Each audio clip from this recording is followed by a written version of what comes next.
പ്രിയപ്പെട്ട വിദ്യാർത്ഥികളെ, സമാന്തര ശ്രേണിയിൽ തന്നെ എസ്എ ടൈപ്പ് ക്വസ്റ്റ്യനിൽ അരിതമാറ്റിക് സീക്വൻസിൽ എസ്എ ക്വസ്റ്റ്യൻസ് മറ്റൊരു പ്രധാന ചോദ്യമാണ്. 100നും 400നും ഇടയ്ക്ക് 7 കൊണ്ട് നിശേഷം ഹരിക്കാവുന്ന എത്ര സംഖ്യകളുണ്ട്? 7ന്റെ ഗുണിതങ്ങളായ എത്ര സംഖ്യകളുണ്ട്? അങ്ങനെയും ചോദിക്കാം. How many natural numbers are exactly divisible by 7 between 100 and 400? And another question, that is find their sum. അവയുടെ തുക കാണുക. അപ്പോൾ 100ന് മുകളിൽ അതേപോലെ 400ന് താഴെ അങ്ങനത്തെ 7ന്റെ ഗുണിതം ഏതാന്ന് കാണുക. 100നെ നിങ്ങൾ 7 കൊണ്ട് ഹരിച്ചിട്ടു,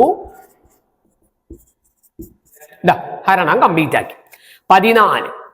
14 കൊണ്ടാണെങ്കിൽ 7നെ ഗുണിച്ചാൽ 100ന്റെ താഴെയാണ്. 15 കൊണ്ട് 7നെ ഗുണിച്ചാൽ നിങ്ങൾക്ക് 100ന്റെ മുകളിൽ കടക്കും, 105 ആണ്. അല്ലെങ്കിൽ ഈ 100ന്ന് ഈ ശിഷ്ടം കുറച്ചിട്ട് 7 കൂട്ടിയാലും മതി, അപ്പോഴും 105 ആണ്. ഇതാണ് ആദ്യ പദം. ശിഷ്ടം കുറയ്ക്കുക, 7 കൂട്ടുക. That means the quotient is 14. If you multiplied 7 into 14, it is below 100. We want a number above 100. So 7 into 15, that is 105. Otherwise, subtract the remainder and the divisor, the 105. Last number,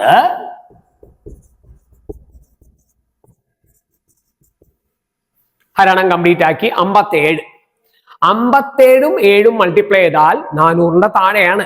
അതന്നെ answer. അല്ലെങ്കിൽ എളുപ്പം ഈ 400ന്ന് ഈ reminder subtract ചെയ്താൽ മതി. 400ന്ന് ശിഷ്ടം കുറച്ചാൽ മതി അവസാനത്തെ സംഖ്യയ്ക്ക്.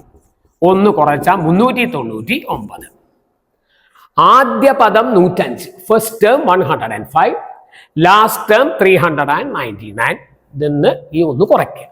And the D is 7, multiple of 7, otherwise divisible by 7. 7 കൊണ്ട് ഹരിക്കാവുന്നതാണ് 7 തന്നെ. ഇനി നിങ്ങൾ എണ്ണം കാണണം ആദ്യം. n is equal to, എണ്ണത്തിന്റെ formula xn minus x1 by d plus 1. അവസാന പദം 399, ആദ്യ പദം 105, പൊതുവ്യത്യാസം 7 plus 1. Substitute xn 399, x1 105, d is equal to 7. Then subtract, you get 294 by 7 plus 1. കുറച്ചാൽ 294, ഹരിച്ചിട്ടാൽ 42 പ്ലസ് 1 43. ഇത് ഡിവൈഡ് ചെയ്ത 42 ആണ്. Plus 1 equal to 40. So the number equal to 43. ഇപ്പൊ എത്ര സംഖ്യകൾ എന്നുള്ളതിന്റെ ഉത്തരം 43. How many numbers? Your answer is 43. And find their sum. തുക കാണുക. n/2 ഇൻറ്റു ആദ്യ പദം പ്ലസ് അവസാന പദം. 43/2 ഇൻറ്റു ആദ്യ പദം 105, അവസാന പദം 399. Okay, n/2 x1 xn.